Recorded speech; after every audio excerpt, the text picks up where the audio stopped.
Fewer people are leaving the UK, with emigration numbers dropping by 9,000. Other than EU countries, the nation with the highest number of citizens migrating to the UK was China, with 89,593 arrivals. India is the most common non-UK country of birth in the UK population. 793,000 UK residents were born in India. Polish is the most common non-British nationality, with 853,000 residents describing their nationality as Polish. In total, 8.4% of UK residents are not British. The number of Romanian and Bulgarian citizens who moved to the UK has almost doubled in the last year to 53,000. There were 10% more asylum applications compared with the previous year, 25,771.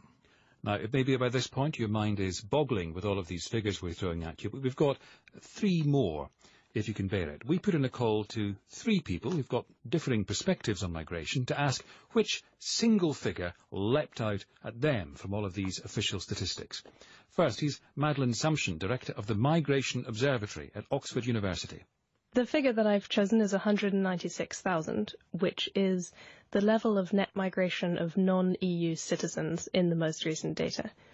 And one of the reasons that I think that's interesting is that by complete coincidence, it's exactly the same level as we saw in the last year of the Labour government, the year ending June 2010. Now, if you just looked at those two numbers, you wouldn't know what a rollercoaster ride non-EU net migration has been on in between those points. There was a significant reduction in the first few years of the coalition government of non-EU net migration, and that was mainly driven by a reduction in the number of international students coming to the UK after there was a restriction on visa policies for international students. But since then, in the last couple of years, the numbers have really increased again.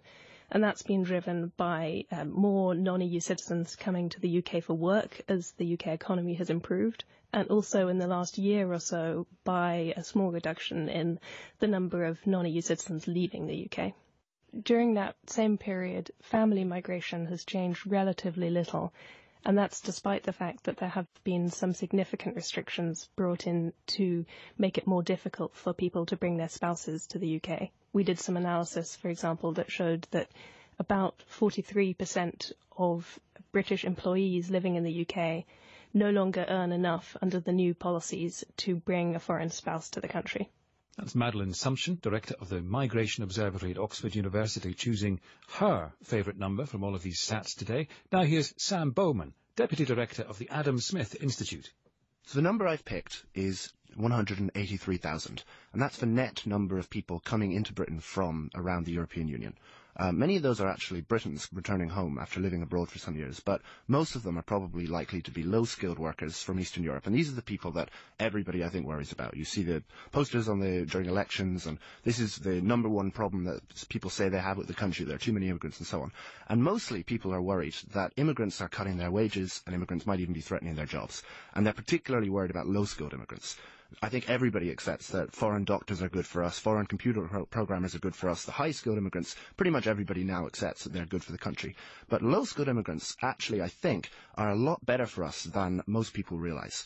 When we look at the economic evidence, the impact of immigrants on native wages, on British people's wages, over a 10-year period between 1997 and the 2000s, was mildly negative for the bottom 10%, but positive for everybody else. So there was a temporary reduction of about £20 a year in the incomes of people at the bottom of the income distribution, but everybody else did better off. Again, not by very much, but that's still worth pointing out. But even for people at the bottom, new research from Denmark suggests that in the long term, their welfare and their jobs are improved too. Because rather than stealing jobs, what immigrants do is they basically push up the complexity of the economy. They take the low-skilled, menial, say, service industry, coffee shop type jobs, manufacturing jobs and so on, and then create opportunities for more skilled jobs for the people, for the natives who would have worked in them. And what that means is that in the long term, more immigrants, even more low-skilled immigrants, create wage increases for the poorest people in the country. And this is something that I think if we realised, we would be a lot more receptive to low-skilled immigration, because it seems like even the lowest skilled immigrants, the people who we're most scared of, make us better off in the long term, and they make everybody, even the poorest people, better off by giving them better jobs. That's Sam Bowman from the Adam Smith Institute, and choosing his number, Douglas Carswell, the UK Independence Party MP for Clacton. Amid a blizzard of statistics about immigration today, one really stood out, and that was the figure for gross immigration. 636,000 people came to the UK. Now, often when we talk about immigration, we talk about net immigration. We exclude the number of people who emigrate. But I think it's helpful actually to look at the total number of people who are coming into the UK. It's an extraordinary statistic because, first of all, it's so high. It's far higher than it was a year ago. It's up 84,000. And I think it also tells us something about the world in which we live in. We live in a world of hypermobility.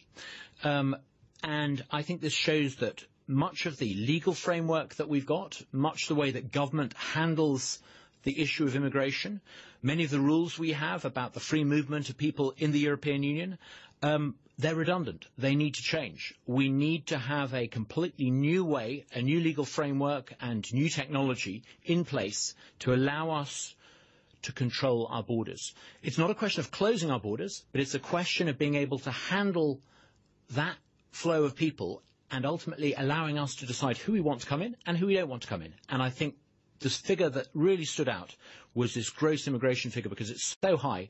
It suggests to me that many of the old systems we have in place and the old rules we have in place need to be changed. Today in London, 4.2 million people will log in and log out of the London Underground. Why can't we use that technology to allow people to log in and log out when they cross our borders? Given the sheer number of people that now move around the world, we're going to have to move to something like that pretty quickly. Douglas Carswell, the UK Independence Party MP for Clacton.